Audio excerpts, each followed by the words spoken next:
શિનોર પંથકમાં શીતળા સાતમની ભક્તિભાવપૂર્વક ઉજવણી કરવામાં આવી હતી। માલસર, શિનોર સહિતના ગામોમાં શીતળા માતાજીના મંદિરે મોટી સંખ્યામાં બહેનો પૂજા અર્ચના માટે ઉમટી પડી હતી।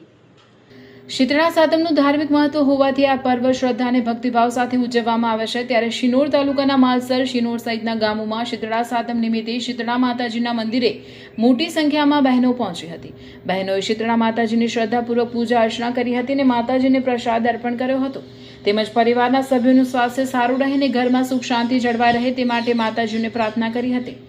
શીતળા સાતમને લઈને મંદિરોમાં ભક્તિમય વાતાવરણ જોવા મળ્યું હતું। સવારે મોટી સંખ્યામાં બહેનો દર્શન અને પૂજા માટે પહોંચતા મંદિરોમાં ભારે ભીડ જોવા મળી હતી। આમ શિનોર પંથકમાં શીતળા સાતમની શ્રદ્ધા અને ભક્તિ સાથે ઉજવણી કરવામાં આવી હતી। આજે શ્રાવણ સુદ સાતમ એટલે શીતળા સાતમનો ઉત્તમ દિવસ।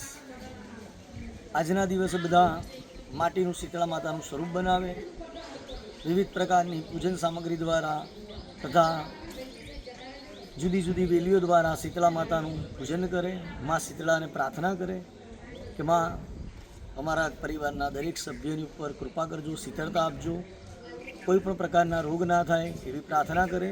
અને આજના દિવસે લગભગ બધા જ વાસી ભોજન એટલે કે ટાળું ભોજન જમે, જેના થકી કફ, વાત અને પિત્તનું બેલેન્સ રહે। તો અમારા શિનોર ગામમાં, માલસરમાં, કંજેઠા, દામાપુરા, સુરાસામળ આજુબાજુના ગામડામાં પણ મા નર્મદાના તટ ઉપર અમે શીતળા માતાનું પૂજન કર્યું અને મા શીતળા બધાને શીતળતા આપે એવી પ્રાર્થના કરી।